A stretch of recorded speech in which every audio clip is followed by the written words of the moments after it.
Hello guys, welcome back to another video. इस video में हम देखेंगे निफ्टी और बैंक निफ्टी में हम ट्यूसडे के दिन क्या ट्रेड प्लान कर सकते हैं और हमें क्या लेवल्स देखने के लिए मिल सकते हैं।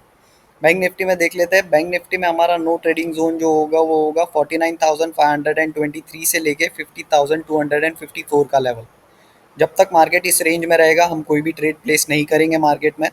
और अगर मार्केट यहाँ पे कंसोलिडेट करके ब्रेकआउट देता है 50,254 के लेवल का, तो हम डायरेक्ट एंट्री बना सकते हैं। और अगर एकदम ही ब्रेकआउट दे देता है तो ब्रेकआउट के बाद रीटेस्ट के बाद डेज हाई ब्रेक होने पर ही एंट्री बनाएंगे।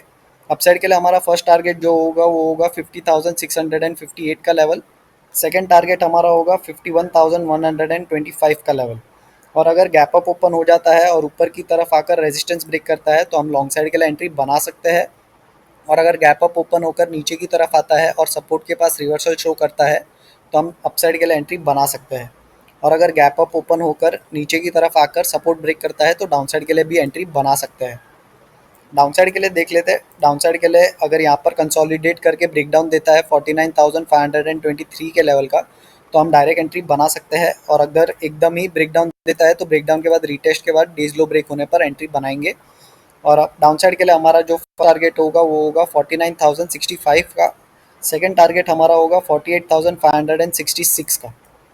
और अगर गैप डाउन ओपन हो जाता है और नीचे की तरफ आता है और सपोर्ट ब्रेक करता है तो डाउन साइड के लिए एंट्री बना सकते हैं। और अगर गैप डाउन ओपन होकर ऊपर की तरफ आएगा और रेजिस्टेंस के पास रिवर्सल शो करेगा तो डाउन साइड के लिए एंट्री बना सकते हैं।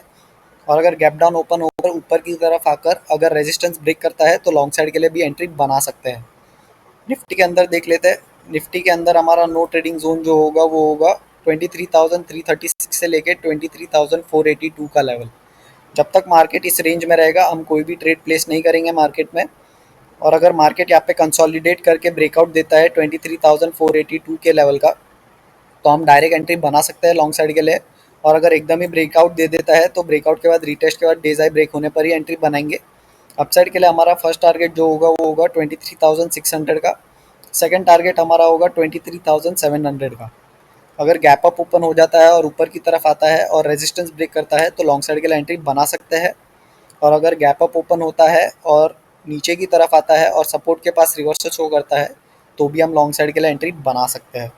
और अगर गैप अप ओपन होकर नीचे की तरफ सपोर्ट के पास आता है और सपोर्ट ब्रेक कर देता है तो भी हम डाउन साइड के लिए एंट्री बना सकते हैं। डाउन साइड के लिए देख लेते हैं। डाउन साइड के लिए अगर मार्केट यहाँ पे कंसोलिडेट करके ब्रेक डाउन देता है 23,336 के लेवल का, तो हम डायरेक्ट एंट्री बना सकते हैं। और अगर एकदम ही ब्रेक डाउन दे देता है तो ब्रेक डाउन के बाद रीटेस्ट के बाद डेज लो ब्रेक होने पर ही एंट्री बनाएंगे। डाउन साइड के लिए हमारा फर्स्ट टारगेट होगा वो होगा 23,200 का। सेकंड टारगेट हमारा होगा 23,070 का।